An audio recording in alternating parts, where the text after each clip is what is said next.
A ver, hay figuras que marcan la historia, y luego están las que directamente la definen. Y es que pocas mentes han moldeado el pensamiento occidental de una forma tan profunda como la de Agustín de Hipona. Su vida, ojo, no fue para nada un camino recto. Fue más bien una odisea, un viaje increíble tanto intelectual como espiritual, que lo llevó a través de la filosofía, de la duda y, al final, de la fe. Pues bien, vamos a meternos de lleno en ese viaje extraordinario. Y para que nos hagamos una idea de su magnitud, creo que esta valoración lo dice absolutamente todo. O sea, no estamos hablando de una figura que solo importa en el ámbito religioso, que va, estamos ante uno de los grandes arquitectos de la cultura occidental. Su influencia es que ha sido una constante, siglo tras siglo. Claro, todo gran viaje empieza con una pregunta, ¿no? Y el de Agustín fue, desde el principio, una búsqueda. Su juventud estuvo marcada por una inquietud tremenda, una sed de verdad, que las respuestas que le daban, las típicas, pues no le llenaban en absoluto. Fijaos en su recorrido. Lo vemos moverse desde su Tagaste natal, en la provincia de África, hasta el mismísimo corazón del Imperio Romano. Pero ojo, que esto no era solo un viaje de un sitio a otro. Era a la vez un ascenso profesional en toda regla, que lo fue metiendo de cabeza en los grandes debates de su época. Y bueno, ¿dónde empieza toda esta odisea intelectual? Pues empieza con un libro, ni más ni menos que el Hortensius de Cicerón. Esa lectura fue la chispa, ¿sabes? Lo que encendió en él un deseo, pero un deseo ardiente, no solo de saber cosas, de acumular datos, sino de alcanzar la sabiduría de verdad. Fue, el catalizador que lo puso en marcha para el resto de su vida. Su primera gran parada en esa búsqueda fue el maniqueísmo, y no fue cosa de un día, ¿eh? Estuvo metido ahí casi una década. Entonces la pregunta es, ¿qué tenía el maniqueísmo para que le atrajera tanto? Bueno, pues varias cosas. Primero, le prometía la verdad basándose en la razón, sin tener que dar ese salto de fe que tanto le costaba. Segundo, le presentaba una especie de cristianismo puro que se quitaba de en medio el Antiguo Testamento, con el que Agustín, la verdad, tenía muchos problemas. Y tercero, y eso es clave, le daba una solución súper radical al problema del mal. El mal no era un fallo o algo así, no. Era una sustancia, una fuerza oscura que estaba en guerra constante con la luz. Una explicación que en ese momento le pareció muy potente. Pero claro, al final el maniqueísmo tampoco le dio todas las respuestas. Su sed de verdad seguía ahí. Y es entonces cuando llega a Milán. ¿Y Milán? Milán va a ser el gran punto de inflexión en su vida. Es allí donde los pilares de todo lo que creía empiezan a tambalearse, a gritarse, y se abre la puerta a influencias que lo van a cambiar todo. Y en Milán, básicamente, se encuentra con dos influencias que le van a cambiar el rumbo por completo. Por un lado, la predicación de un personaje increíble, el obispo Ambrosio, que era un orador brillante. Y por otro, se topa con la filosofía de los neoplatónicos. Y esto va a ser fundamental porque le van a dar las herramientas intelectuales que justo necesitaba para dar el siguiente paso.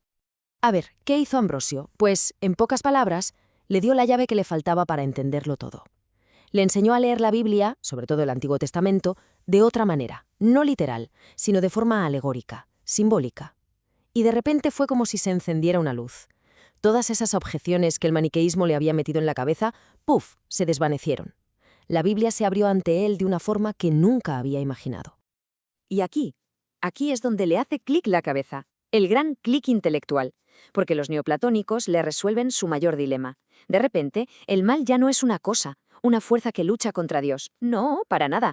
El punto clave, el gran descubrimiento, es que el mal es la ausencia de bien. Es una privatio boni, como decían. Pensemos en ello. La oscuridad no es algo en sí mismo, es solo la falta de luz. Esta idea fue una liberación total para Agustín. Fue como si le quitaran un peso de encima. Demolió por completo los cimientos de su pensamiento maniqueo. Así que con el problemón del mal resuelto y con esta nueva forma de leer las escrituras, pues intelectualmente todas las piezas del puzzle encajaban. La fe católica ya no le parecía ninguna tontería. El camino de la razón, por así decirlo, estaba despejado. Pero claro, una cosa es que la cabeza lo tenga claro y otra muy distinta es que el corazón se rinda. La siguiente batalla no iba a ser de ideas, no. Iba a ser una batalla en el terreno de la voluntad. Y es que Agustín se quedó paralizado. O sea, con la cabeza lo veía clarísimo, pero es que toda su vida le tiraba para atrás. Tenía que renunciar a su carrerón, a sus ambiciones y, sobre todo, a la mujer con la que llevaba más de 10 años. Le parecía un sacrificio, imposible. Su mente decía, venga, sí, pero su voluntad gritaba, espera, todavía no. Y el momento cumbre, el clímax de todo, llega en un jardín de Milán, un momento de angustia personal brutal que él mismo cuenta en sus confesiones. Y en medio de esa crisis, oye una voz, como de un niño, que le dice: «Toma y lee, coge lo primero que tiene a mano, las cartas de San Pablo», las abre, y en ese preciso instante la lucha se acabó. Su vida entera cambió de arriba a abajo. Y esa experiencia tan personal y tan intensa se va a convertir en la piedra angular de toda su teología, porque entendió en sus propias carnes que él solo no podía, que no podía salvarse a sí mismo. Su conversión no fue un logro personal, un «mira qué fuerte soy», no. Para él fue un regalo, algo que no merecía. Fue una gracia divina que le dio la fuerza para hacer lo que, por sí mismo, era totalmente incapaz de hacer. El año 386. Quedémonos con esa fecha. Es el momento en que la vida de este hombre da un giro de 180 grados, y con él cambia el curso del pensamiento occidental para el siguiente milenio y medio. Casi nada. Pero cuidado, que nadie piense que su conversión fue para retirarse del mundo a meditar. Todo lo contrario, fue el verdadero pistoletazo de salida de su misión. Toda esa energía brutal que antes dedicaba a su búsqueda personal, ahora la iba a volcar con una intensidad increíble al servicio de la Iglesia. Y su ascenso fue, de verdad, meteórico. En menos de 10 años pasa de ser un recién bautizado a estar al frente de la Iglesia en una ciudad portuaria tan importante como era Hipona. Y esto es fundamental. Él no buscó esos cargos por ambición, para nada. Los aceptó por un sentido del deber que lo superaba.